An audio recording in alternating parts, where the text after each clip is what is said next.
It's Thursday, and you know what that means. Welcome to Max Wrestling, episode 485. This is your captain speaking with the one we call El Jefe Moses Marquez, here to discuss every single twist and swerve in pro wrestling. All we do coming up tonight, AJ Styles is not exactly retired. We'll get into that whole thing. Liv Morgan is all over some Latino heat. She likes it spicy, she does. MJF returns to Dynamite, or should I call him Triple MJF? If you want to, you know what I mean. And the King of the Mic tournament officially begins with two blockbuster tonight matches tonight as I defend my crown against the very man that took away my world championship last year, the Cypher. And last year's runner-up Beer looks to redeem himself and move on from his recent issues against the masked bastards, the Legion, as he takes on fellow Dragon Club member and legal counsel, if you will, Chad Malcolm. Whole lot going on. I mean, our King of the Mic took over the King and Queen of the Wing, but you already knew that because you're subscribed right here on the Max Wrestling YouTube page, and you follow us on all the beautiful audio platforms like Spotify and wherever else you get your beautiful podcasts. Now go check out the beautifully done website, maxwrestlingnet.weebly.com, for all these links and a whole bunch more. Yeah, the biggest difference between King and Queen of the Mic, King and Queen of the Ring, and King of the Mic, aside from Mic and Ring, is we don't make you wear a crown, but people have chosen to wear a crown in the past. That's true. Sometimes that happens. Cypher's already wearing a crown. He hasn't even won the tournament. Oh, my goodness gracious, this guy. Also, I just want to point out, I am not being sponsored by Logan Paul. They're there for decoration. I'm not even drinking Logan Prime Paul. this week. I'm not even drinking Prime. I've gone to the other side. Hey, attaboy. Oh, not the Red Bulls. Not the Red Bulls. Yeah, there's actually caffeine in that one. That's right. You need the caffeine. We're old folk. We need the caffeine. Just one a day. Yeah. But since we have two promo bouts this week, we're gonna cut the kayfabe, which debuted last week, even though it was fun. And we're gonna jump straight into some other fun stuff because sometimes people get dropped on their heads a lot as children, and as a result, this is shit Mark say. Don't drop the baby. I'm going to tweet me and my friend Mark. We're going to stop watching. You're a whiny bitch.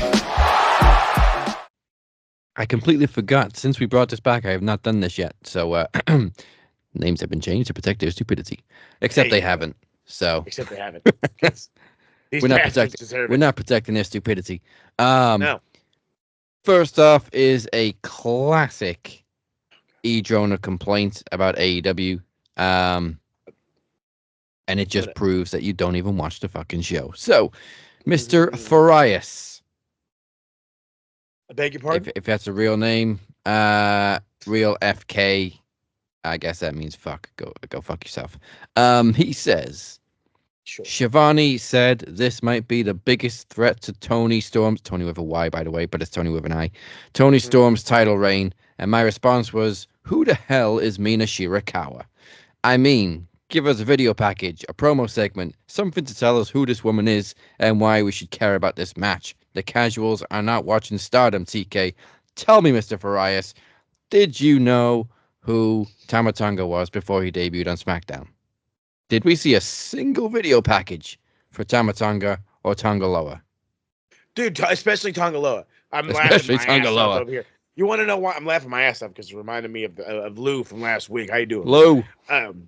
But okay, so again, as you said beautifully, this is literally you are showing me that you aren't watching.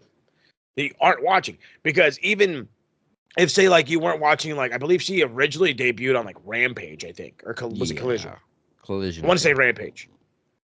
So it was, you know, they were on the same night, I think. Anyway. Yeah, well, yeah, exactly. So, but that's the whole thing. Like she debuted, and then there's been a story built. She's been around for I want to say a few weeks by now. Yeah, at least 3 or 4. So you like, come on, bro. You gotta be watching a little bit to know who she is. And I do mean just a little bit. Even if you're just watching just the Tony Storm segments, you know who Mia Shirakawa is. I mean, after last night, you definitely should know who Mia Shirakawa is, because I mean, she attracted all the attention and then some. So, yeah, like it's not like she's brand new and just plucked out of thin air and given a title match. She has been around in AEW for a while now, at least, like you said, 3 or 4 weeks. I think almost 2 months, maybe more. I want to say I might be stiffing her on some time. So yeah, you might be right. She's been around for a minute. She's had matches. Have they? Again, yes, been on the lesser shows. Yeah, but this story has been building. It's something that they've been building too, and they do show highlights of it on Dynamite. So also, this match is taking place at Forbidden Door, which is all about crossover promotions. Stardom, baby. Stardom. But this is. I mean, come on. I mean, I remember Homeboy's name because this is how stupid he is. But like, if it's stupid, if you're not watching, this is your own fault, because I mean, I'm excited for this match for a handful of reasons, and half of them is just being a man. Let's just go with that, okay? And then the other half of it is it's gonna fucking bang for no good goddamn reason. We've been seeing the better wrestling Tony Storm as of late, I should say. And then you're going to bring somebody in that she's feuded with in Japan. Yeah. I mean, I think they also mentioned on commentary her history with Mariah May. This is true. I mean, and again, they emphasized it up on Dynamite. So. And again, if you don't know who she is, they should have showcased her enough to show that she's crazy. She looks a little. She got a dangerous look in her eye. So yeah, she is a threat to Tony Storm. Absolute threat. Like, every time she looks at somebody, it's just wide-eyed. She's awesome. I could totally see her hang out in the States. Like, she could work, man. Also, did they get a video package for Jordan Grace before she popped up at the Rumble, or again before NXT? How about Ethan Page? No. So that old chestnut can just drop in the fucking ocean. Seriously. Where's the video package? There ain't one. Do some research. Again, you named, I think, 4 people. Yeah. Four people in main event storylines, whether it be in NXT or the main roster. 4 people in main storylines, and they didn't show a single iota of squat diddly butthole nothing. Nah. Ethan Page especially, okay, he didn't do much in AEW. He was pretty relevant in TNA, but not many people watched TNA at the time, so you can't tell me that E-Drones know who Ethan Page is. No, the announcer dude had to stop himself from saying, isn't he from AEW? So, I mean, like, come on, like. Oh, Farias. Terrible. So, this next one is actually a former wrestler by the name of Just Incredible, so I'm not going to change his name.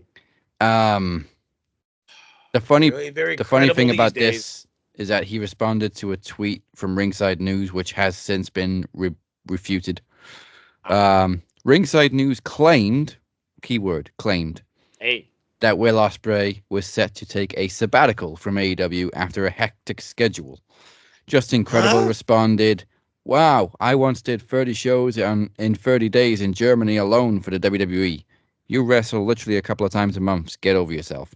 Will Ospreay actually responded to Ringside News and said, "Since when? I'm off this week, then I'm back next week."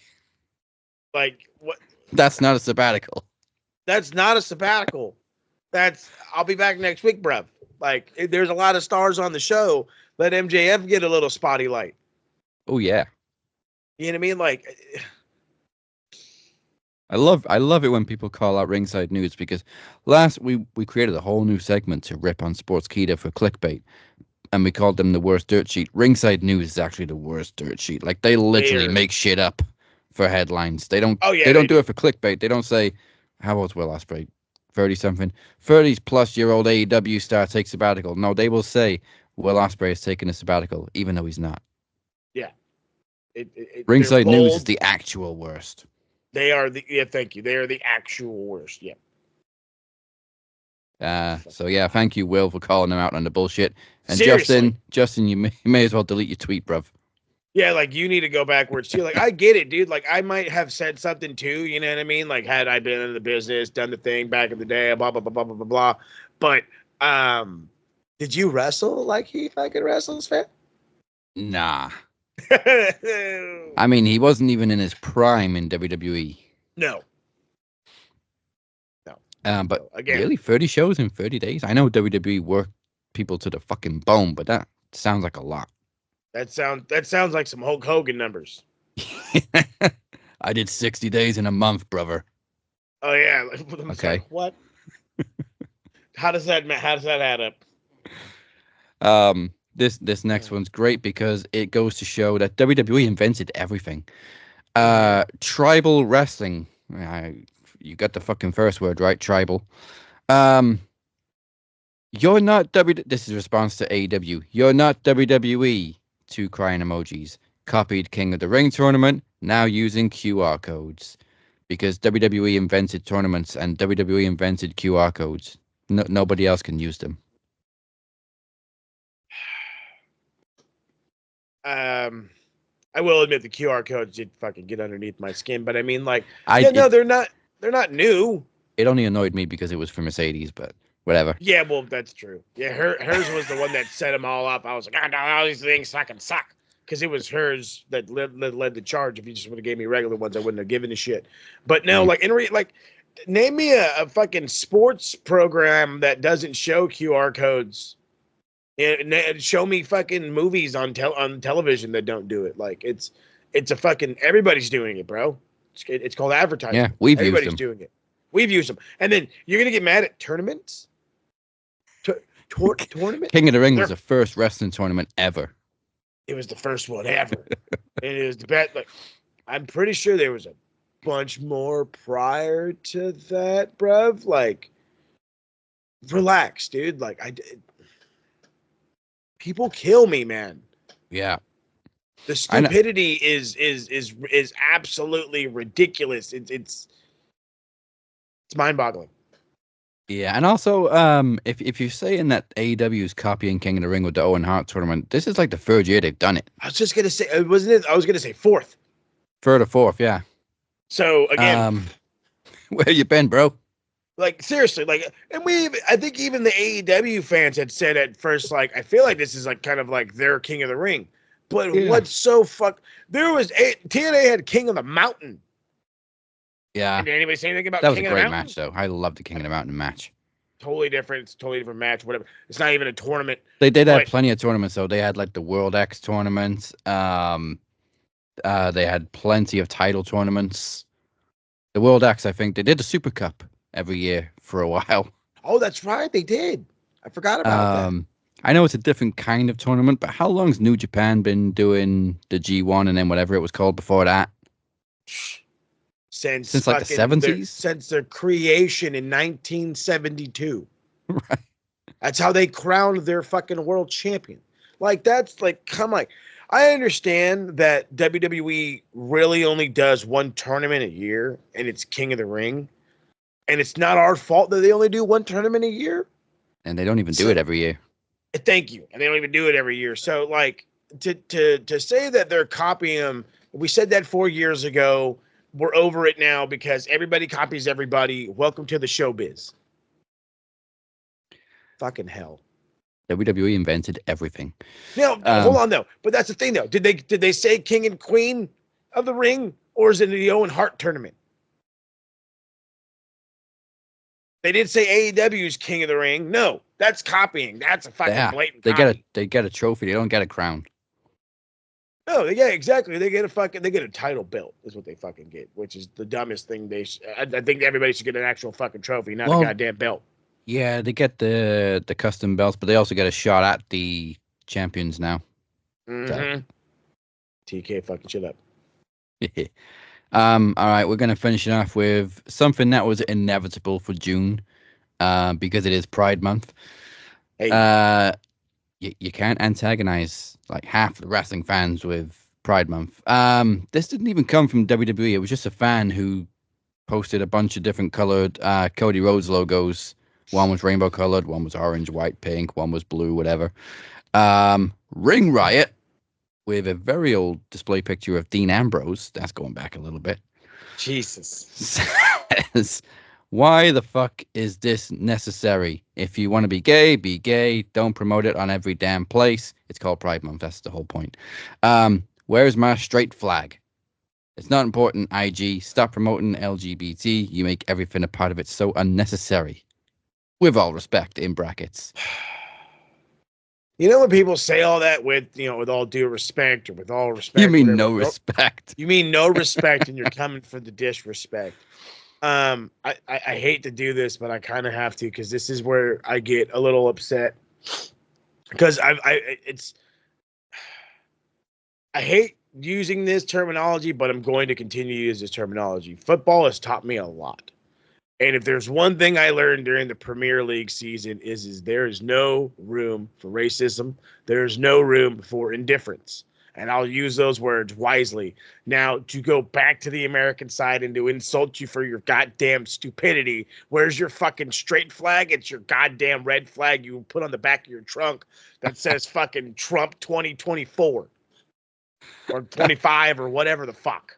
Oh, There's your straight goddamn flag. What is so fucking wrong with being fucking prideful of what you are? These unfortunate people who feel the type of way of any normal human being, just maybe out of the ordinary to the quote unquote standard, you want to get butthurt, for lack of better words, because that's exactly what it is. There's anything different. You want to get butthurt because they're willing to be prideful and show off a flag and go have parades and embrace what they have become and what they are and who they want to be. Am I like, yeah, sure, let's go down to go see every drag show that happens? No. But it doesn't mean you can't be happy for them to be prideful in the month, because the reality is they're I'm gonna say like this, they're your brothers and sisters. They're the same people that share the country values. You know what I mean? These Americans that come together, I hate to break it to you, bro. When you want the voting to happen, that includes the gays, that includes the trans, that includes the whole color of the rainbow. I don't know I don't know all the terms, so I don't want to get crazy with them. You know what I mean? But it includes everybody. It includes absolutely everybody. So your straight flag is with Trump. You can go hang out with him when he gets, fucking federal time, and go fuck right off. Let people be fucking prideful. The next thing you're going to tell me, dude, is you're going to get upset at fucking Dominik Mysterio or Rey Mysterio for fucking waving a Mexican flag. You're going to get mad at fucking Gunther for busting out an Austrian flag. Oh, get that goddamn shit out of my face. What the fuck? What are you hiding, bruv? What are you hiding? Insecurities. To answer Ring Riot's question, no, we don't have a straight flag because we've never been persecuted. So, hey, we don't really need a parade or anything like that. No. It's all about fucking, what's the word? Now it's lost on me. Right. Inclusivity, something like that. There we go. Hey, I like it. Yeah. All for one and one for all. Quit being a fucking dickhead, fam. That's the one. Live and let live. There you go. Right, but they are marks, and that's the shit they say. But now it is time to begin the King of the Mic tournament. I gotta stop going to say ring. King of the Mic tournament. The winner will become the first ever Max Dual Champion. Mm-hmm. Now, what that means is when the Dual Champion is crowned, anybody can call them out. They then have a week to respond. If they don't respond, we have a new champion. If they do respond, then you get one more shot to call them out the week after that. That's how it works. So, the winner of the King of the Mic will also join a very prestigious group, which consists of Moses twice, Mike Larkin, and Travis Anderson. That is it. Only not even a handful of people. We're about to crown the fifth person this year. So let's find out who it's going to be. Moses is already the only two-time winner. Can he make it a trifecta? Standing in his way is his former stablemate who took down the MDO from within, Cypher. Going for the double. Oh, yeah! Midnight Raider, a mastermind persuader, dictator. levitator, deflator, just a ghost like vapor. Hair retarded cloak, disappearing like smoke. Independent and I vote, only hanging with the woke. Like, oh shit, man, where should we go? Maybe toward the mountains, yep, call me Banjo. That's my kind of people, man, from the fucking hills, cause they do not. I need a tag team partner.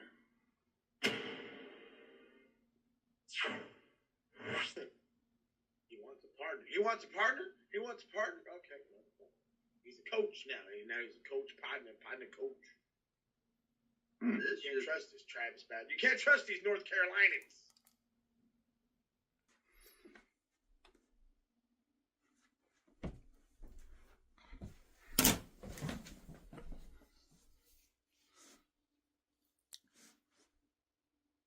You can't trust these North Carolinians. You can't trust these excuse the fuck out of me, but can't nobody trust you, motherfucker. Like, come on, Moses. We have done this dance many a times already, and I have always whooped that ass. And for you to have the audacity to say you can't trust us North Carolinians, motherfucker, your whole faction fell because of you. It failed miserably. It crumbled to pieces like granola after you open up a Nature Valley bar. But you have the fucking audacity to say you can't trust us. Okay, Moses, well, fuck, you know. This is King of the Mic, and this is my domain. So I guess you just fell and bumped your head. So let me remind you of a couple of things, Moses. You screwed Travis over. You screwed me over. You screwed Chris over. And your title? The title? Anyway, we're not even going to talk about that. This is King of the Mic, and we're past the whole you trying to cheat or write a new fact. Like, I don't know if this is like chapter. Like, did you close the book, or are you going to come back later and reopen it? This ain't Pandora's box, bitch. Like, MDO is done. It's dead. I killed it. You played a part in it, but I ultimately killed it when I won the world title. But, as history goes, I also lost it. But we are not living in the past. This is the future, and this is King of the Mic. So, Moses, as I said, we have done this dance time and time and time again. It's almost like my fucking life is on repeat. Because, you know, everybody sees now that I am very much a threat. I'm very well may be something to worry about now. Now, Moses, I know how you are. You're the Eddie Guerrero of Max Wrestling. You lie, you cheat, you steal. You know, I don't know if you can steal a win from me. I don't want you to steal a win from me. I want you to, for once, grow a set and just come out swinging. I want you to fight, Moses. I want you to actually put up a fucking fight. Because so help me God, if you don't, then I don't feel bad for you at all. Like, I really don't, Moses. But it's to be expected. Because, you know, 8% of the time you're gonna end up failing. But that's neither here nor there. Also, Moses, the fact of the matter is that me and you were in the first round of the King of the Mic. And I'm having to do this with ease, with confidence, with oozing, with just kingly spirit. You know what I'm saying? Like, I'm not even mad, Moses. Honestly, I'm just... I don't know. Longest promo wins. I don't know how long you're willing to go. I mean, probably not too long. You're getting up there in age and Viagra's getting expensive. Might I suggest Blue Chew? But anyway. It takes a brave man to say he doesn't trust nobody when he himself is the serpent with two heads. Now, I don't know if you've been out in the ranch too long, out in the sun, doing your El Jefe type things, but you need to understand, Moses, this is not a battle you're going to win. Now, you can easily pull a Chad Malcolm back in Full House and literally just say 2 words and cut it off there. I don't expect nothing less from you, El Jefe. But I hope that's not how you decide to win or how you decide to go about winning this match. Because I'm telling you now, I'm going to beat your ass again. I'm going to advance. And I'm going to go far. And I'm going to be the inaugural Max Dual Champion. Because it's King of the Mic. And I'm King of Max. It makes sense, right? You see how things come full circle? I may have lost the battle, but I'm going to end up eventually winning the war. Also, if this doesn't seem to work and I don't get far, I still have my Iron Bank contract. Oh my God, did you forget? I didn't forget. I have the briefcase in the downstairs. But mine doesn't activate till after promo slam. So, if somehow this don't work, there's always a plan B. And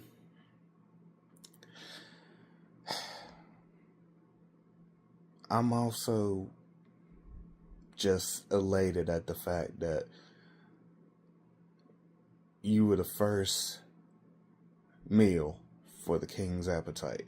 Well, you're not even a meal, you're just a bitch-ass appetizer. You're like one of those little Applebee's appetizers that looks good at first, but once you taste it, it sucks. Perfect fit. Perfect analogy for the unperfect man. Well,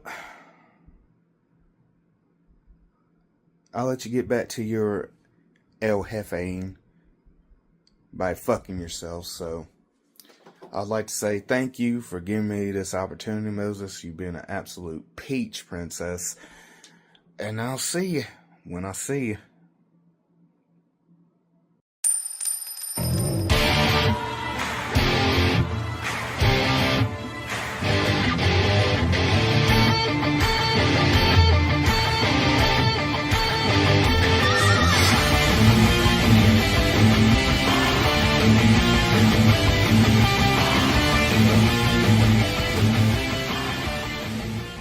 It's time. It's King of the Mic time. King and Queen of the Ring could not stand up to this show as it took over our mouths during our previews and predictions. But good hosting aside, what's up, Corey? Cypher. I should call you Cypher. That's the name now. That's the name he goes by. That's the name he wants to be addressed by. Cypher. The guy that beat me for my world championship that I'm doing everything in my power to get back. And I will. But the thing is, and this is funny, instead of having to, well, no, it's kind of the same. In order to get my title back or to keep it, I had to get by you. And I couldn't keep it when I got by you. But now that I'm so sick and tired of falling short. That is the perfect opportunity to get a little bit of revenge, as they say. Because if I move on, I get to beat you, and I get even closer to getting back what is mine.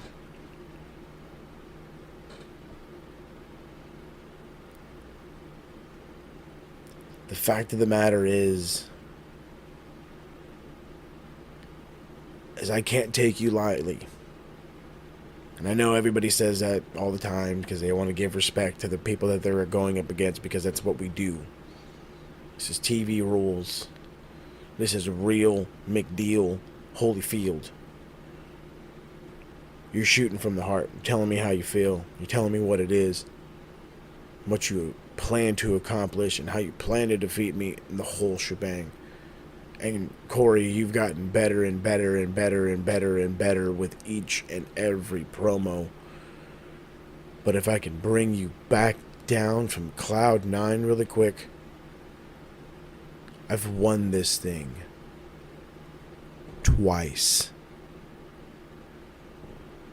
I won it back in 2020, and I'm last year's winner. I am the current reigning, and as you can tell, defending King of the Mic. And quite frankly, to put it in better words, I'm here to save the world, Corey. I'm here to save the world from the glitch. Can't you see? Can you not understand what this does? How do you think this Enos Mascaras fella gets to where he is? Heck, what do you think a glitch in the system is? An open door for exploitation, aka a way for a hacker to get in. But all gimmicks and gammicks aside, I'm not saying they're working together. I'm just saying if we can eliminate one, we could eliminate the problem altogether. And it starts with me getting back what rightfully belongs to me, and that is the Max Wrestling World Championship. And to do that, I have to win this tournament yet again. And to throw it onto my accolades list, if you include all the predictions championships, I believe I'm close to 30 total accolades. I believe I am the most accomplished competitor in all of Max Wrestling. Promo champion 2-time. Knowledge champion 2-time. 2-time television champion and inaugural. So let's throw that into the ring really quick, Corey. Let's throw that into the ring of my expertise and accomplishments levels. Not only have I done TV rules well enough, I was the goddamn first champion to win that belt. I've done it all, dude. And as I say to everyone, I appreciate you coming out. I thank you for doing your part here at Max Wrestling, helping us stay afloat. But the fact of the matter is, you're going up against a guy who somehow, some way, due to statistical madness, is a 2-time Triple Crown winner. Baby boy, I literally think I'm a title away from Grand Slam champion. I might be the first guy to win it all. But that's not the most important. Most important is getting by you. And I will get by you, Corey. Because like I said, I'm here to save the world. And the only way to save the world is by using the Force. The Force to push out those who stand in the way of pure justice. Pure, dominant justice. So, Corey, Do you stand in the way of justice?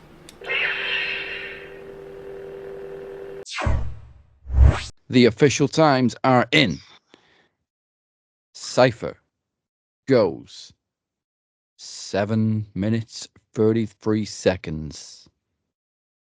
And your now former King Mo II went 6 minutes 36. There is a 57-second difference there. Congratulations to Cypher. You advance to the semifinals. Hey. As I said in my promo, he is a comparable opponent. He's a guy that has climbed the promo ranks. Has gone from the shy Corey that we used to tell to get bowed up to a guy who is literally paving his own way, and quite frankly could literally pave his way to a kingdom, as he's called himself or crowned himself already. So let's see how far he can go. The already uncrowned King Cypher went hell for leather last year as world champion, and we very much appreciate all the hard work, especially on TikTok too. So maybe a little chance for revenge for you next week, though. At Trivia Takeover, we got Cypher and Travis Anderson challenging Beer and Mo for the tag team titles. Ayo. But of course, that is next week. Yeah.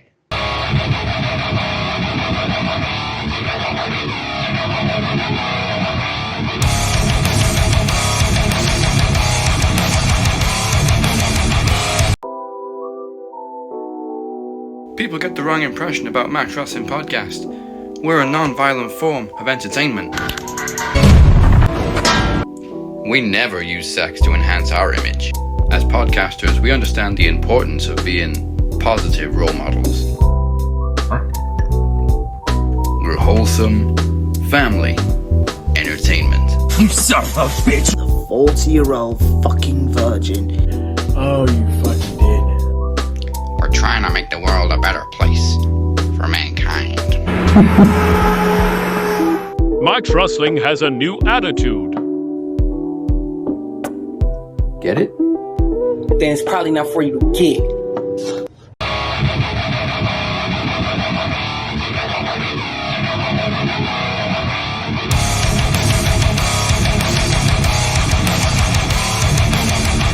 Welcome back to the Cap and Mo Show. This is your captain speaking. Make sure you are liking and subscribed on YouTube. Follow us everywhere, and for all the information that you need, go to maxwrestlingnet.weebly.com. Go hit that link right now, and still to come, Beer and Chad Malcolm begin their quest for King of the Mic crownage. The gold is in their sights, but before he steps up to the mic, Beer is here to preview NXT Battleground.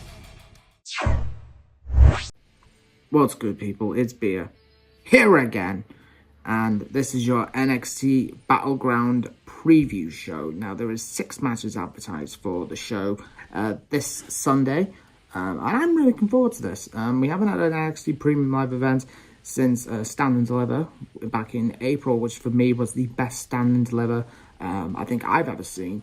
There has been a few, but this is the second NXT Battleground Premium Live event that we've got.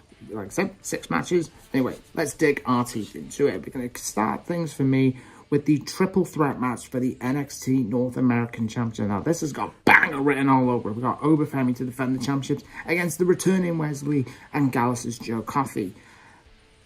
I think Ober's going to retain. And I think this is going to lead down the line for a Wesley Oberfemi one-on-one match at Heatwave. And my man Wesley will win the title, and they're going to push Ober towards the main event scene. Joe Coffey's an interesting one because I have heard rumours that Gallus, I expected a call-up to the main roster to possibly join Drew McIntyre in his quest to become the World Heavyweight Champion. Now, that's only inside rumours. I don't know if it's 100% true or not, but we'll have to see. And there is talk Gallus may join up with Drew McIntyre in a bit of a stable. We're going to go next for the NXT Tag Team Championship match. We've got the champions Nathan Frazer and Axiom to defend against the Good Brothers Carl Anderson and Luke Gallows. I love Frazer and Axiom as champions. They've been great since beating the Wolf Dogs a couple of months ago. For me, I think I'm going to go with the Good Brothers. They've never won the NXT Tag Team titles. They've won every belt across the globe, but they have never won the NXT Tag Team Championships. Good Brothers for me will pick up the win. But what does that mean? Well, they have to Will they take the belts to SmackDown, or will they have to stay on NXT for the time being? Obviously, with this thing with AJ Styles going on, it's going to be interesting what Sean does. Chef Sean, as I like to now say. Now, the match I cannot wait for. It is the inaugural North American Women's Championship match in a ladder match. This is very fitting, really, because we have the first ever NXT North American Championship match in a ladder match a couple of years at TakeOver. And we've got Sol Ruka, Lash Legend, Fallon Henley, Jada Parker, Mia Yim, you can insist me by calling Mia Yim, and Kalani Jordan. I said, when this all began, I said, Kalani Jordan for me is the favourite. For me. But judging lately, charisma, in-ring ability, and promos, Jada Parker for me. I'm going with Jada Parker. She absolutely battered poor me and Lash Legend on the mic on Tuesday's NXT. And yeah, this is a match you cannot afford to miss this. But you're going to see a Soul Snatcher at the top of the ladder. You can just see it coming. Sol Ruka's just nuts. Now, this is going to be another match I'm quite intrigued on. It's going to be the NXT Underground match featuring Shayna Baszler and Lola Vice. It's going to be interesting how they do this. Are they actually going to do it in a proper octagon, like a bit of a UFC style? Because obviously it's in the UFC Apex arena. I think Lola will win. I think they are pushing Lola to the moon because how high they rate her. Lola has been very impressive since obviously coming out of the Breakout tournament when she won the Breakout tournament. So Lola for me, I think will win. I think it's going to be my knockout for me personally. Now we've got the NXT Women's Championship match. We've got Roxanne Perez against, unless you've been living under a rock, TNA Knockouts champion Jordan freaking Grace. Now 2 weeks ago on NXT, if you've been living under a rock, Ava said that she will announce Roxanne Perez's opponent for NXT Battleground. Now, everyone had the impression it was going to be someone from the main roster. A lot of people had the assumption it was going to be Tegan Knox. Someone even said in the rehearsals they heard Lita's music play, but suddenly the juggernaut Jordan Grace appeared and the arena exploded. This woman she is something special, man. And I'm going to go Jordan to win. And then, because I'm looking at anything in a few weeks' time, there is a TNA Against All Odds show, and Jordan Grace has got an open challenge. People are saying it's going to be Tatum Paxley that's going to go. Roxanne Perez is obviously going to go over there, and she's going to win the NXT Championship back until, lo and behold, a certain lady from Marigold will arrive. If she's 100% fit. Like, I believe she should be. Because she is moving around now. So that's Julia, unless you've been living under a rock yourself. Now we go in for the NXT Championship match. Now this is going to be a banger written all over it. We got the champion Trick Williams defending against All Ego Ethan Page. I don't want to call this one because it's Trick's first title defense. And it's Ethan Page's first match in NXT. I think this is going to be a DQ finish. I think Noam Dar and all the metaphor will attack both guys, so I think it's going to be a no contest. But personally, can I see Trick losing on his first defense? And can I see Ethan Page getting pinned clean in his first match? So that match is a very, very difficult one, Scott. I would have probably saved that match for Heat Wave, but putting Trick against Ethan a month early, you know, who am I to kid? Chef Sean always got something on the cooking anyway. So that is my preview for Battleground. I'm thinking about doing a watch along, but we'll have to see how that goes. Anyway, thank you very much, and we're going back to the max. Impact in 3, 2, 1. Team Wrestling!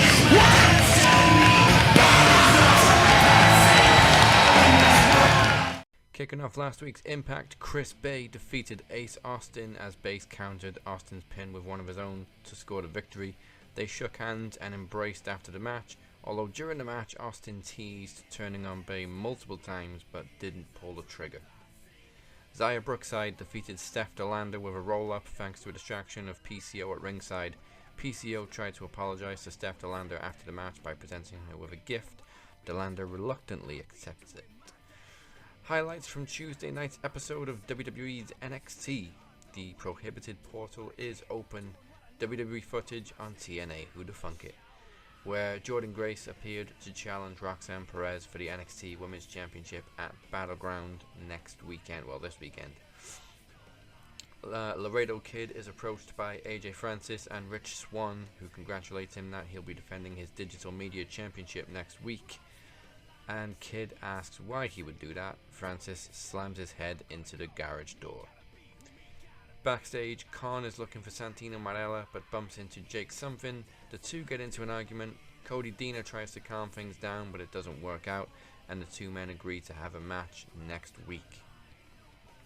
Jonathan Gresham defeated Sami Callihan with a low blow while the referee is distracted and hits a quick sunset flip.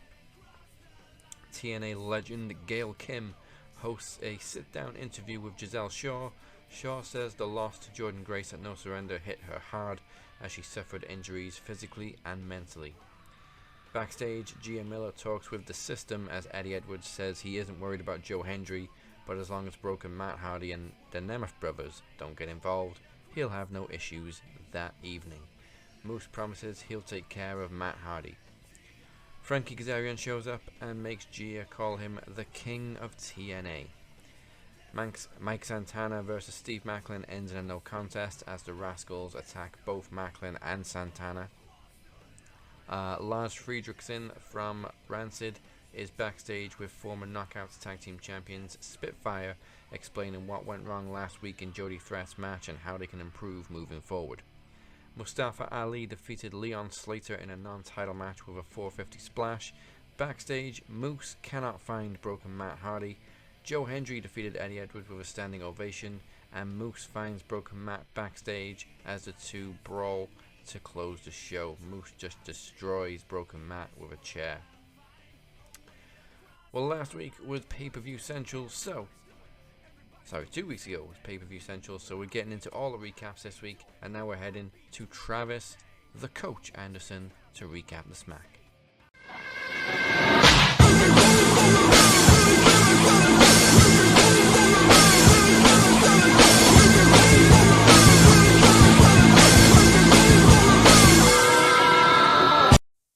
Nick Aldis opens the show with Queen of the Ring, Nia Jax, who calls out Bayley to talk about their match at SummerSlam.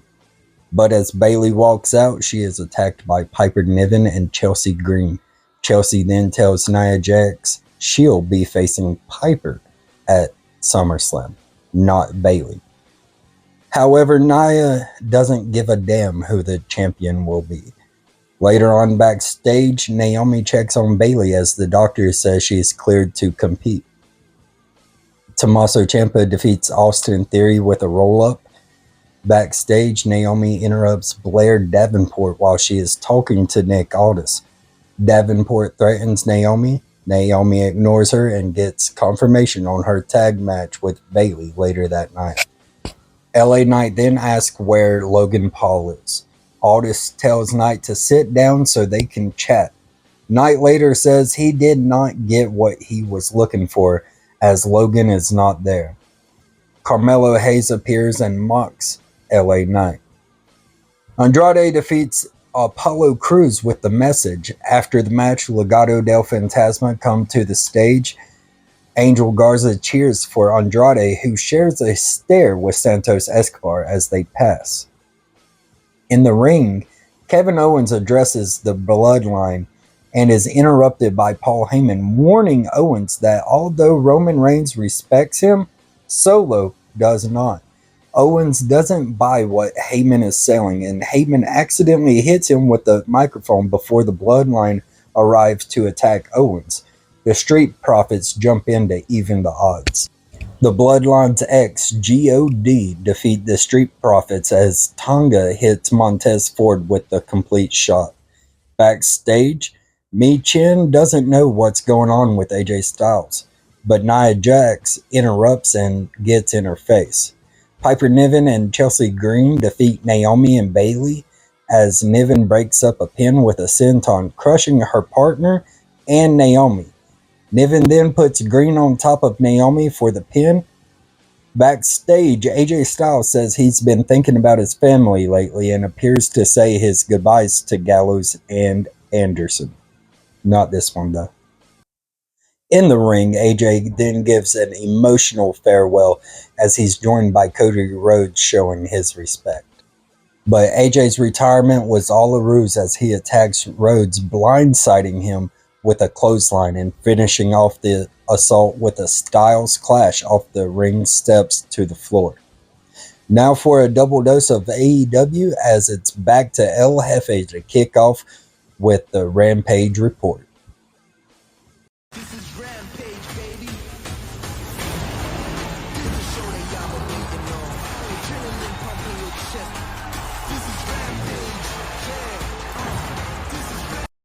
Alright, back doing the Rampage report. So let's jump right into the action. Just like Rampage did, started off with a TNT Championship qualifier match. Konosuke Takeshita against Penta El Zero Mil. Winner goes on to face Adam Copeland. Oh, maybe at Forbidden Door? It didn't really say. So, Konosuke Takeshita picks up the dub with I was hoping he'd win with the Blue Thunder Bomb, but he followed it up with some giant elbow strikes and then his big knee to pick up the win against Penta. Backstage, Chris Jericho announced that he's stepping down from Rampage commentary and will be on AEW, Dynamite, and Collision a lot more in the future. So, he can extend the branches of the learning tree. Good God, he pissed me off on Dynamite, and trust me, we'll get into that. But also, backstage, the Kingdom and Roderick Strong address Roderick's loss at Double or Nothing. Strong says that he was supposed to be the 10th entrant in the Casino Gauntlet match on Dynamite, but the match ended early. He issues a challenge to Leo Rush for Collision and says he is coming for Swerve Strickland's world title. I kind of love this because Roddy has just been awesome, so give it to me all day. Speaking of things I don't, or I should say, speaking of the opposite, things I don't want all day long, this turned into a negative conversation inside of the TSK, so I'll give you the short and sweet of it. Satnam Singh defeated Pretty Peter Avalon with a bear hug, and this guy is mildly better than Giant Gonzalez, and I do mean it mildly. He absolutely needs his own theme, though, because the next time I hear fucking Jeff Jarrett's theme while I'm watching Rampage, I'm chucking something expensive. Backstage, Brian Cage of the Cage of Agony, if you will, say they're going to have a fresh start. They're going to start fresh, I should say, on Collision. Cage says he issues an open challenge. Hechicero jumps in as the Cage of Agony continue to hype themselves up and agrees to join forces with them. So the mad scientist of Lucha Libre joins the Cage of Agony. In an eliminator match, Tony Storm defeats Via Von with Storm Zero, some fucking Jahoob from somewhere in LA. There's plenty of indie wrestlers in LA. Backstage, Harley Cameron and Saraya send a message to Maria May ahead of Cameron's match against May on Dynamite. Fucking homegirl Harley has this great line where she's like, "It's not gonna be May." And fucking Saraya's like, "Well, yeah, it's going to be June." And I'm like, you fucking ruined the whole joke. God damn it, Saraya. Kyle O'Reilly looks strong, but against another Jahoob and Jordan Cruz as he wins with an armbar. I'm not going to call it what fucking Taz called it. It's goddamn armbar. Backstage, Johnny TV, who I have not seen on TV, so maybe he needs to change his goddamn name, challenges Claudio Castagnoli for a match on Collision. I'm kind of looking forward to it. Get him a little more action. And in their main event, Rey Fenix defeated Isaiah Cassidy with a double underhook slam. Pretty good, very Lucha Libre match. Got the crowd excited. This was a 1 hour fuckery show. Yet it gets national exposure. But hey, we're here to cover. So this is part one of this week's AEW. Now let's go back to. We're gonna check out Dynamite later, I should say. But let's flip this over. We got to hit the Collision course, and the only way to do it is with the cap.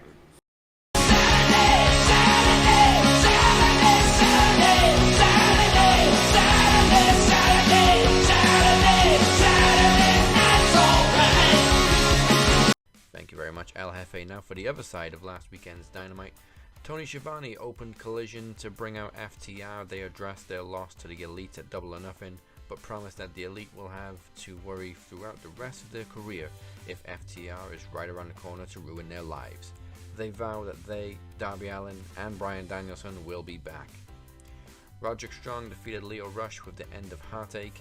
Backstage, Kyle O'Reilly doesn't plan on having a great match tonight.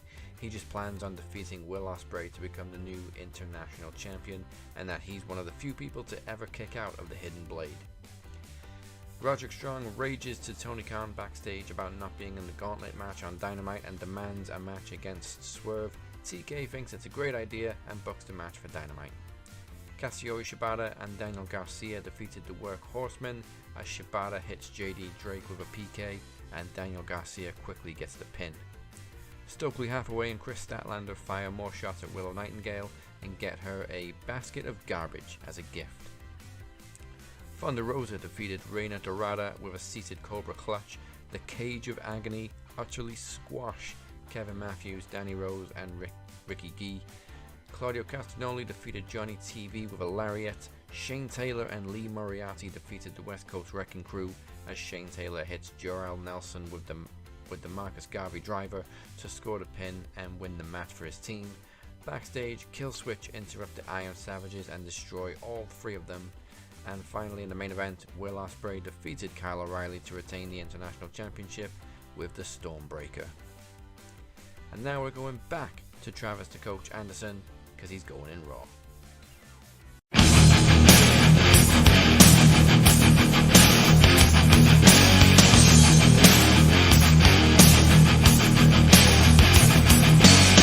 In the ring, Liv Morgan opens the show as she brags about her revenge tour, putting Becky Lynch into early retirement, and especially getting to kiss Dominik. Dominik interrupts, but Liv continues to flirt with him as he appears uncomfortable. Finally, Finn Balor backs Morgan off as she leaves. Morgan rubs Dominik's head. Dominik clearly enjoyed that, because he isn't dead. Backstage, Sheamus addresses Kaiser ahead of their match. Kaiser defeats Sheamus with a roll-up. Backstage, Dragunov tries to warn Ricochet about Braun Breaker, but Ricochet isn't interested in anything Dragunov is saying. Finn Balor defeats Dragon Lee with a coup de grace. After the match, the Judgment Day beat down Lee until Braun Strowman and Rey Mysterio make the save. Damian Priest then tells Carlito if he wants to be a prospect for the Judgment Day, he needs to take care of the Braun Strowman tonight. In the ring, Sami Zayn addresses his issues with Chad Gable. Alpha Academy appears on the stage minus Gable. Maxine Dupree reads a statement from Gable where he runs down everyone in the ring and demands an Intercontinental title match. Zayn quickly agrees and tries to talk sense to the group, but Gable attacks Zayn from behind. Gable demands Otis punch Zayn, but he hesitates. Gable makes Dupree get on her knees and beg. Otis steps in Gable's face. Zayn and Gable brawl. Gable pushes Zayn into Otis, who knocks Dupree off the apron. Gable tries to convince Otis that it was Zayn who did it. Otis paces before picking up Zayn and hitting the world's strongest slam. Braun Breaker defeats Ricochet with a spear.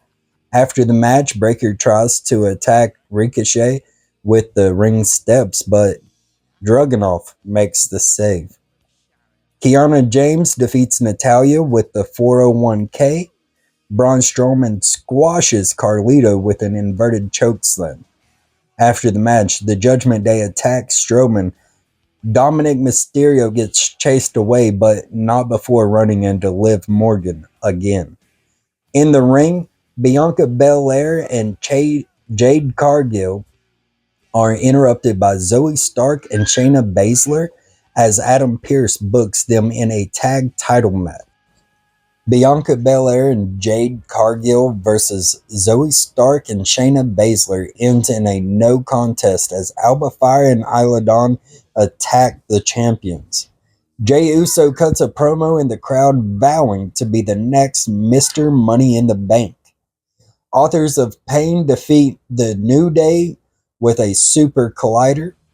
Damian Priest defeats Rey Mysterio with a South of Heaven. After the match, Drew McIntyre appears and attacks Priest. Priest turns the tables and chokeslams McIntyre through the announce desk. Time now for the return of the NXT round with Mr. Beer.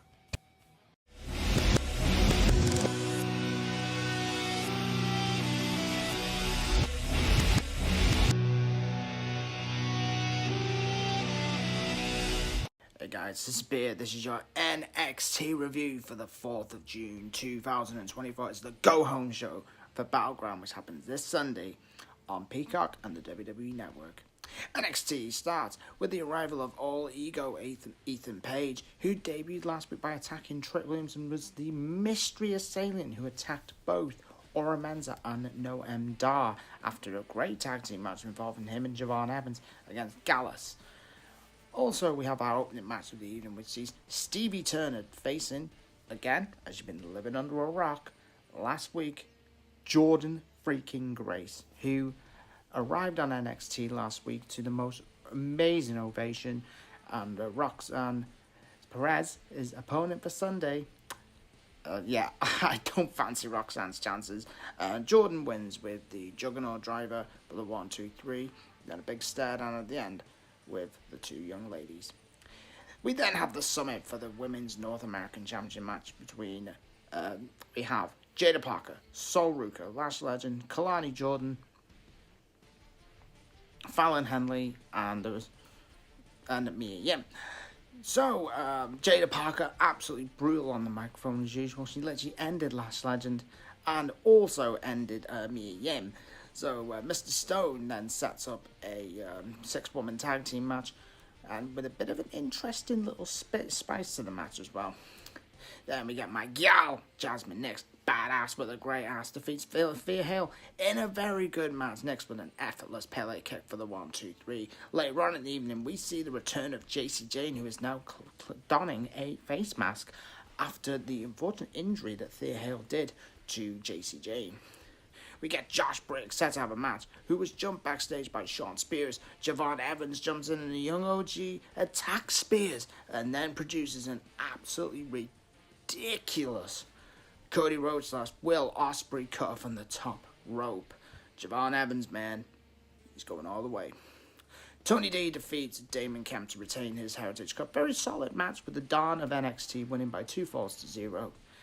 Natalia, who replaced Carmen Petrovich due to an ankle injury, defeated Izzy Dane. There's still unconfirmed news whether the boat will re-sign with the WWE, but they're still doing great work down in NXT to help the younger talent. But tomorrow I see Natalia re-signing, and I think she will become a teacher in the Performance Center.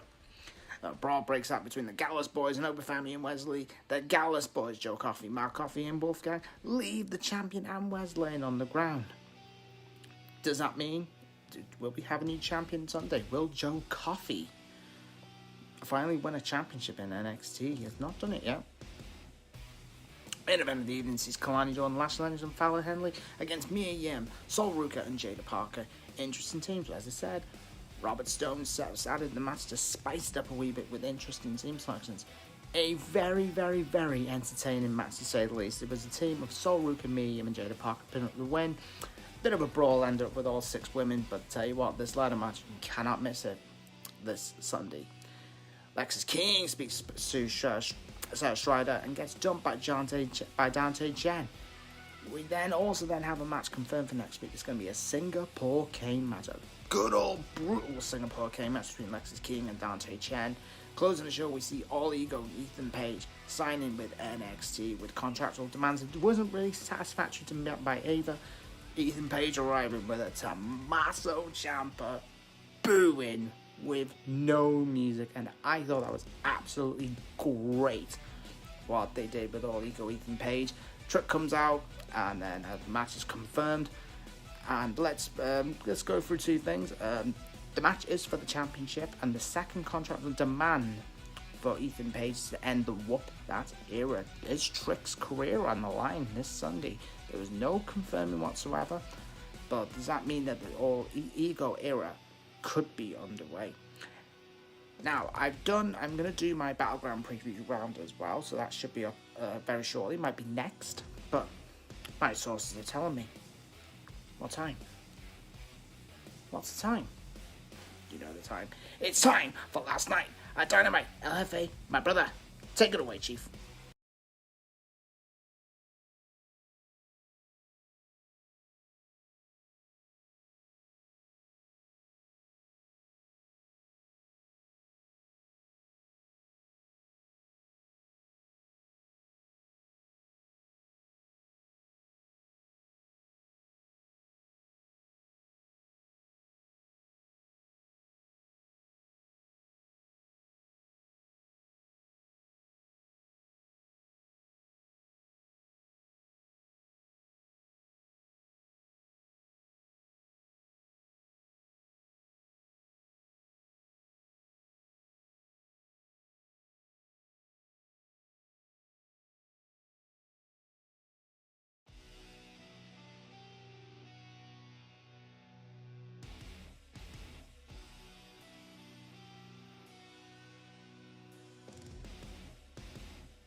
All right, let's get on to Last Night in Dynamite. All the recaps, let's finish them up. So MJF comes out, triple MJF, if you will, has made his return to Dynamite to start the show, towing the line, but still babyface, still making some changes. But, you know, he's the guy that you love to hate and hate to love sometimes.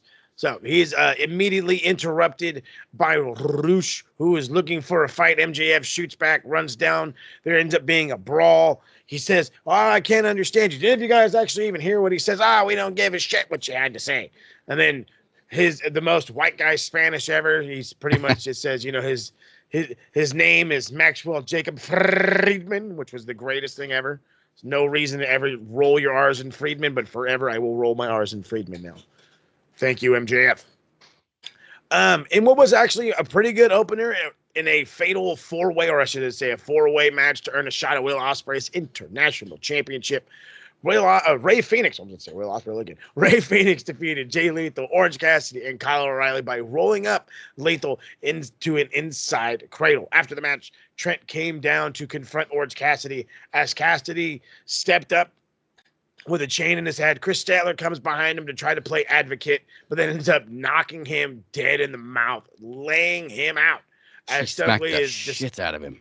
Yeah, she did. As Stokely is distracted, that's when the whole thing happens. Willow comes down to chase her off, and as much as I was getting ready to take this entire thing seriously, Stokely Hathaway jumps on Chris Statlander's back and rides her up the fucking rampway, and I was like, nope, you lost me. But it was... Oh, Stokely. Stokely's the man, though, so I'll still give him some props. Somebody I'm not going to give any props to, and I will fucking literally, I could not stand all night long, and that is the learning tree, Chris Jericho, as he arrives in this fucking car, tells the driver something stupid, and make sure you come to a complete stop. And I was like, okay, fucking calm down there, Dad Jericho. He then goes to coach the cameraman. Hey, by the way, this cameraman has a perfectly still shot. Goes to coach this guy, and the shot's all shaky as fuck. And then wide-angled and fucked up. What a goddamn idiot. He then asked him to follow him all night long like he's shooting a documentary. I gotta say, this is the first week I've actually kind of enjoyed the gimmick. I think it's growing on me. Yeah. I think mainly it's like DDP in 2002 with the over smile, but that catchphrase, "Thanks, guys," I think is going to catch on. It's totally gonna catch on. I can't figure out if he's trying to be like Mr. Rogers or like the dude from like Reading Rainbow, but he's very like kid show. Yeah. He's very kid show, but it's just it's so fucking weird. And they take every insult and they just like laugh it off. And I'm like, this is Those somebody's gonna backstage snap. antics, I think he's beginning to salvage this gimmick. He's Yeah. very, very slowly polishing that turd, and it is kind of growing on me. I hate to admit it because I hated it from the beginning, but it grew on me this week. The redwood is growing along with it. I promise you. I like all of it right now. I do. Backstage with Renee, Willow finally addresses the events of Double or Nothing and sends a warning to Chris Statlander. In the TNT title tournament, because fucking goddamn CD had nothing better to do, he came out to announce that this is just a qualifying match. So Taneska is looking into the crowd, and Jack Perry is watching backstage. Mark Briscoe defeats Cage with a froggy splash. Jack Perry then addresses Briscoe after the match, saying that, you know, whatever he will do come hell or high water, he will be TNT champion. Also, again, backstage, I should say again, Renee working her ass off. Interviews Samoa Joe and Hook before Tony Nese and Arya Davari, almost fucked his whole name up, interrupt and provoke Hook as Joe holds him back, saying, well, you know, if you were such a good champion or such a good competitor, you'd stop eating crap like that. And he's like, you've been around for years and you lose all the time. The fact doesn't matter. I'm eating a bag of chips. We don't need 47 abs there, goddamn Tony Nese, you bastard.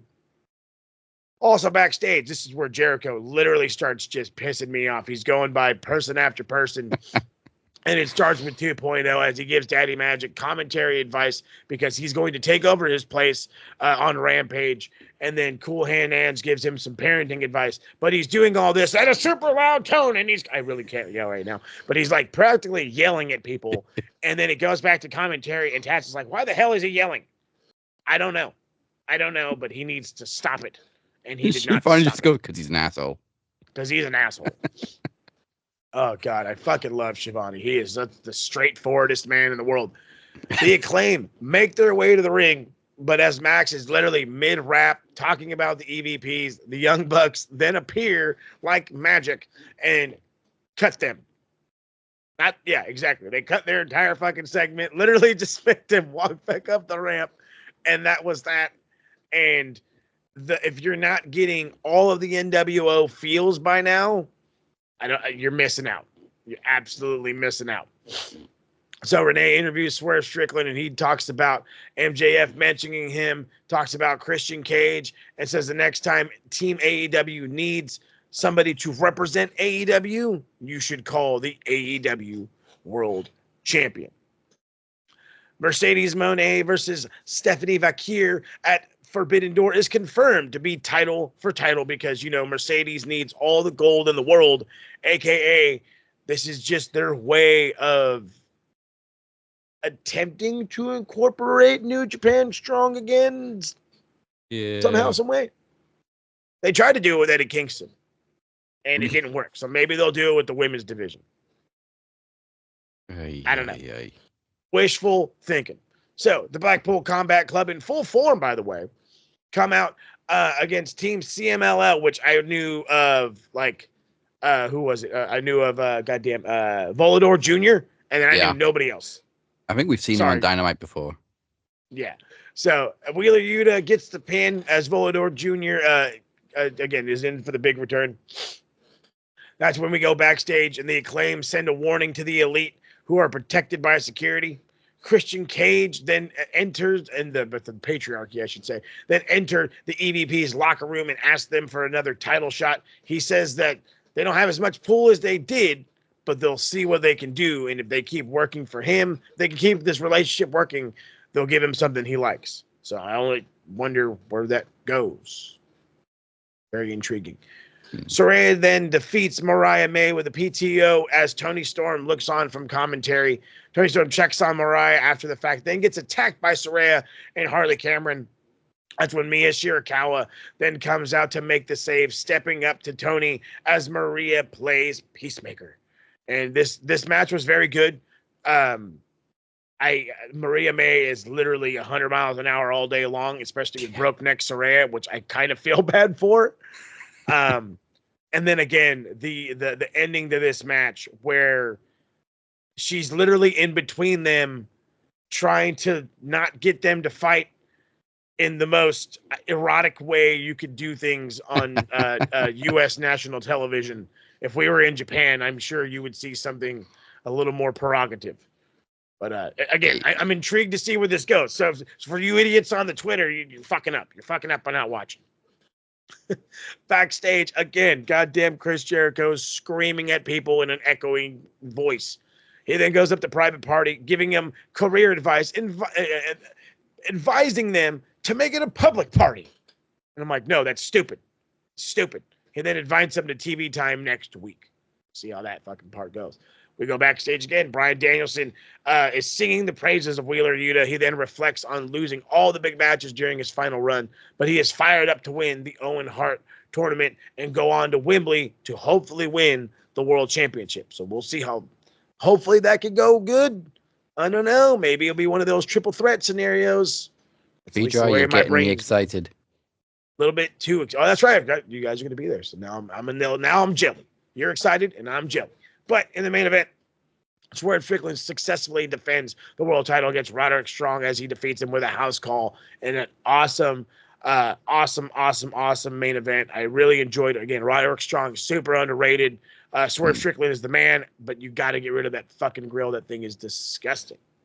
That was, I think, one of Swerve's strongest performances as world champion so far. I agree with some people. He hasn't really been presented very much as a world champion since winning it, but that last night he felt like the leader of the locker room last night. Two things. First of all, I'm going to get to fucking Mercedes in a second. First of all, Zach Knight was in Saraya's corner, obviously. I want to know why he's cosplaying as Alfie Solomons. Thank you. Okay, so why does this dude look? He looks exactly like oh my god, Tom Hardy in Peaky Blinders. Thank you. Fucking hell. He also looked exactly like Colin Farrell. Is it Colin Farrell? Is that who I'm thinking of? Yeah. From The Gentleman. Oh, Charlie Hunnam. Oh yeah. There you go. The main guy, yeah. Yeah. He's all yeah. Put the fucking phone down. I can't do it, Jody. And then at the same time, I gotta look at him and I was like, "Is that the angry was it the angry Irishman? Yeah, the angry Irishman or the angry Scotsman?" It's like all he needed was red hair. I just instantly got fucking Tom Hardy vibes from him. Just oh god, I had no idea who fucking it was. Kona. I'm in Shariah's fucking Kona. He's not even a Cockney. He's from Norwich. He's fucking so Rob had to inform me who it was. I was like, I had no idea who the fuck it was. I bet some people. Why is Rich Holland in his corner? That's what it looked like, but smaller. He even had the fucking what is it, shillelagh looking thing. The whole. Oh my god. This guy is a piece of fucking work. He's a piece of work. Oh, Zach. You're killing me, Zach. And then finally, Bea wanted to know what I thought about Mercedes and her match becoming title for title, because obviously it means she's going to win the New Japan Strong Women's title back. Yep. My thoughts are, if this woman's ego gets any bigger, we're all going to be in another fucking eclipse. Oh, yeah. Jeez, oh, yeah. I'm so over her. Her brain is getting bigger and bigger by the day. But let's move on. Let's get into something that's a little bit more intriguing, if you will. Let's find out who is next to advance in the King of the Might tournament to go on to face Cypher. Last year's runner-up Beer is taking on fellow Dragon Club member, or should I say Dragon Club lawyer, and current television champion Chad Malcolm. Let's see how it goes. Can Beer overcome the odds? And can he win the big one?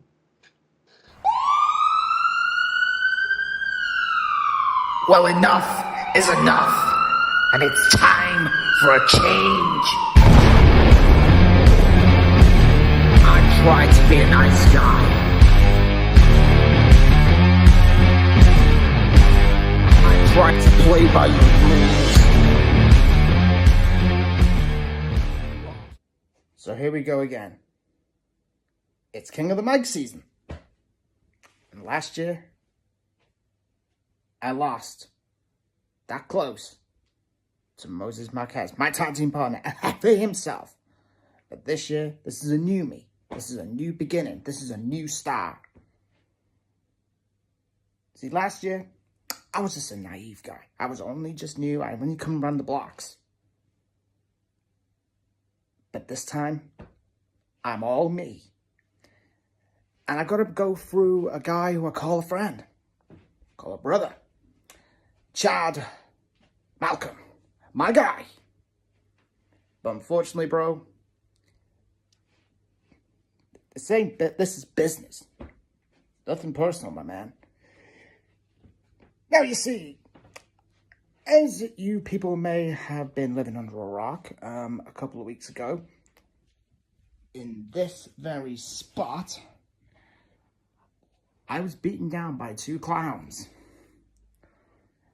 And they're yet to reveal their fake little identity. And they still won't do it. But I'm going to leave that to one side just for the time being, because I want to win King of the Mic. Because everyone knows in a few weeks' time at Trivia Takeover, I'm going to whoop that ass, Feeney. I'm going to take back my Knowledge Championship. And I'm going to become Beer 2 belts. Now, I'm not stealing that from you, Becky Lynch. I do apologize. But, I mean, it gives me a good ring name, doesn't it? But anyway, Chad, like I said, you're my man. But I have bigger, better things to get this year. Now, this year may not start the best for me. For what Anon Mascaris and what your two friends did to me, I shaved off my hair. I shaved it all off, pretty much, in scars for what you did.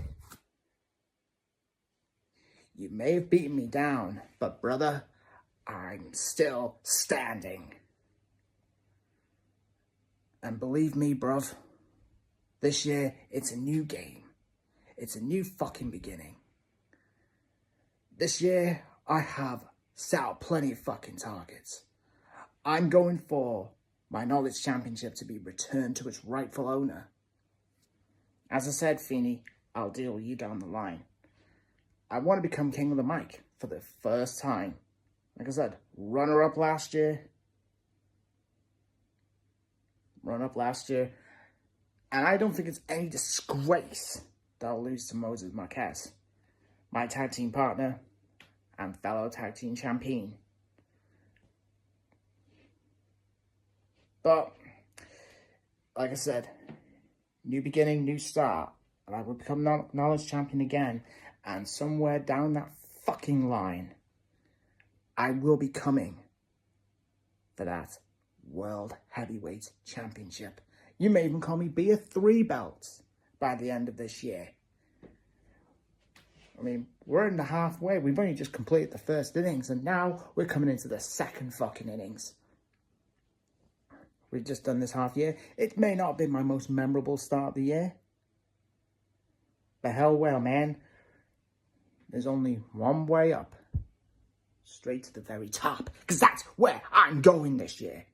I'm going all the way. And I'm going to put all my cards on the table.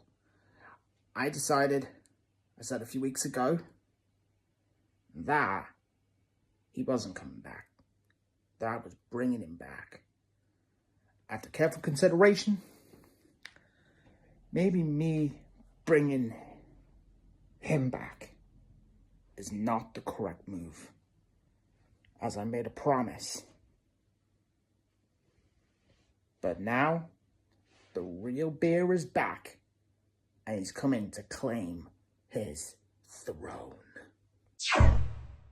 So, advancing to face Cypher is the winner of this match, and I'm pretty sure it's already clear to everybody who just watched that.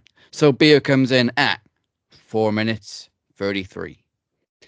And you will notice there was no promo from Chad, because Chad has decided to forfeit his place in the King of the Mic out of respect to Mr. Beer. So nice. I also think he was trying to break his own record for shortest promo. That one. Which that one right there. He did, because he didn't even cut one. That's exactly what it was. So congratulations to Bia. You technically just got a bye. And we'll face Cypher in the next round. Hey, it's all good. I love it. Let's get going. Let's get rocking. But this all leads, of course, to, well, it goes through Trivia Takeover, which is our next special event. It comes your way on Thursday the 13th. Trivia Takeover Part 9, Trivia Goes to Hell. Featuring predictions for TNA Against All Odds, which takes place the following night. So you're going to have to listen to that one quickly to get those predictions. Yeah, you are. But we also have a fully loaded card. As he stated previously, the King of the Mic tournament continues with the mystery silent assassin, Charisma, making his debut against the man they call the Phoenix. Damn right. And after finally defeating me in a promo battle a couple months ago, Chris Reed earned himself a pass into the semifinals, but he still wants some action. So after Cypher advanced earlier tonight, we now know that Chris will take on El Jefe himself, Moses Marquez. First time ever? First time ever. So, I mean, Chris was the hired mercenary for the MDO. Now he's taken on the leader of what was the MDO. So that'll be very interesting, Chris, how the cards are falling for that one. Don't bite the hand that fed you. Let's go with that one. But as we found out last week, Travis Anderson looks to team with Cypher for the first time as he challenges Beer and myself for the Max Wrestling Tag Team Championships in Duos Trivia. We wanted to make it spicy, but we're going to leave it easy for him. Yeah, those tag team titles don't get defended very often, but when they do, it's quite the showdown. Heated battle. It's a lot of trivia for four guys. And also thanks to our esteemed new booker, that masked bastard, Anon Mascaras. He may be the new booker, but he's not an EVP, so I can still talk shit about him. The Phoenix will defend his Knowledge Championship against Beer, and allow me to announce that it will be 3 stages of knowledge. Go to maxwrestlingnet.weebly.com/takeover9 for more information. Yo. Cannot wait for that one. Oh, no, sir. Well, now that we've got through all the news this past week, let's decide who was good this past week. Well, actually, no, we're going to go bad first. Let's decide who has been a complete and utter bell end this week and put some points on the bell end board. Not bad. I'm waiting for Will to bust that one out. A bellend, you're a bellend, mate. Look, bellend 1, bellend 2, big veiny bellend over here. Okay, who has been a bell end this week? So we got to give points to Just Incredible for quite literally putting his own foot in his mouth without doing any research. So I'll be nice. I'll give him 3. Just, just a little tap on the shoulder. You could be in way worse company. So we'll give 3 to Just Incredible. And if anybody's wondering who Just Incredible is, we don't have a video package. Oh, no, we don't. And so good luck figuring him out, I guess, because, it's that hard to look somebody up. Anyway, I really want to give fucking Soraya's brother points just for just being there looking like a fucking total jahoob. Oh, yeah, give him fucking 3 points. Yeah, fuck yeah. Give him fucking 3 points for being a goddamn jahoob and looking like he belongs in Peaky Blinders circa fucking 2024. Hey, they're making a movie on Netflix now, so maybe he's trying to get a role in that. You better fucking try harder, fam. Better fucking try harder. Who else can we give some goddamn points to? It's got to be somebody else. Who was being an ass bag? I thought I read something earlier, came out to be false, so I don't want to go with that one. I don't think there's been much ass baggery this week. No, I'm really thinking to myself, and I don't got much. So yeah, I think we'll be able to leave it at that. Y'all got lucky. Nice 2 free pointers this week on the bell end board. Minimal bell ends this week. There it is. Minimal. We do have a couple of bruvs though. Hey. So let's put some points on the bruv board, bruv.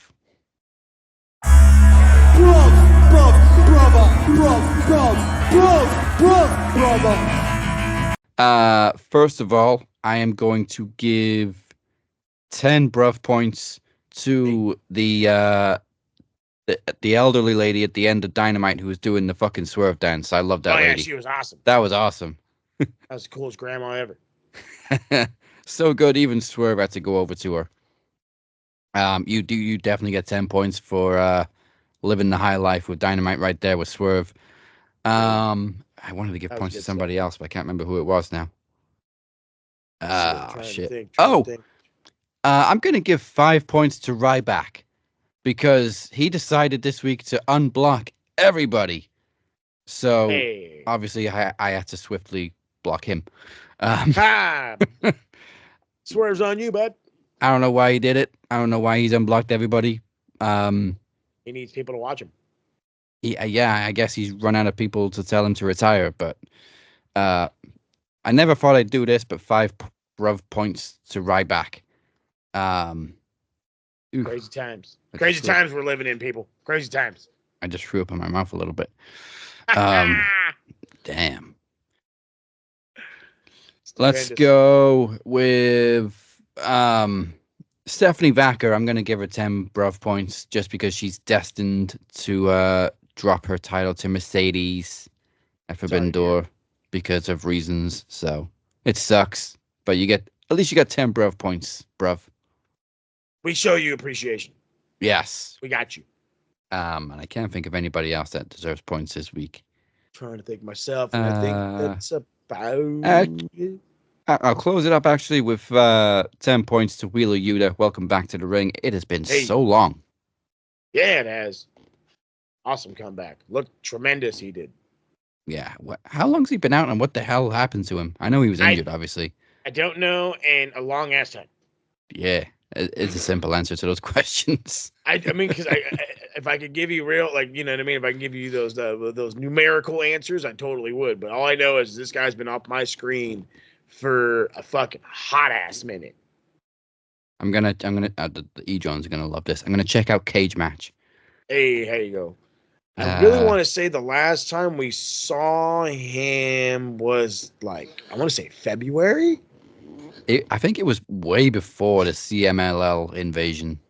Yeah, way before. Okay, matches. No, it wasn't before because he was a part of the guys to go over. His last match was against Eddie Kingston. Yeah. When Eddie Kingston had 3 belts. That was in January. Oh, fuck. So later than I thought. So he's been out for 5 months. Yeah. Goodness gracious. Damn. Well, anyway, yeah, good to see you back, Wheeler. Good to get the win last night. He also had a very nice reception from the fans, so yeah, he did. I like it. All right, that is it. Thank you for joining us. I hope we rocked you harder than Donald Trump got rocked with 34 fucking guilty verdicts. Hey-o, you jackass. Before we close this up, we just got cancelled by a bunch of people too. Let's find out what host Mo and the TSK have for you Pencil Neck Geeks this week with a roundup of Click This.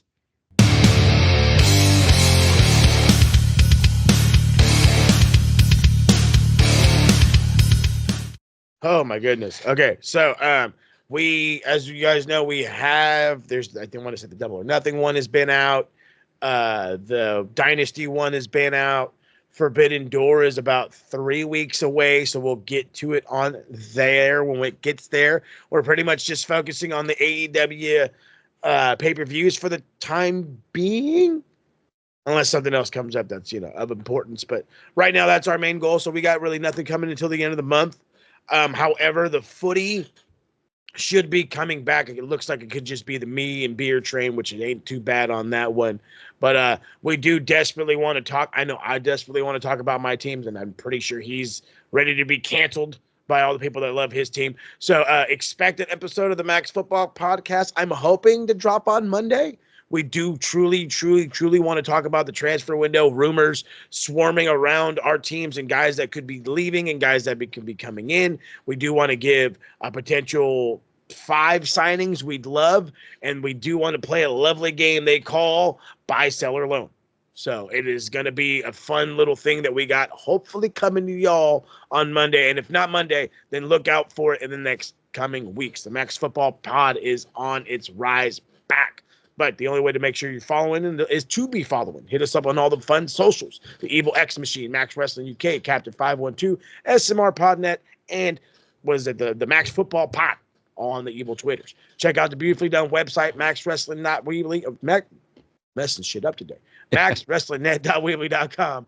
And do not forget to hit the subscribe button, follow button on all the lovely platforms, Facebook, Twitter, Instagram, TikTok, and all them places. Again, check the website for all the links and everything more. Damn, Skippy. And that is it for us this week. Join us next week for Trivia Takeover Part 9. I know we just had a special, but we got another one coming straight for you. Trivia Takeover Part 9, Trivia Goes to Hell, featuring promo action, more King of the Mic action, 2 championships on the line, and against all odds predictions. Plus, breaking news.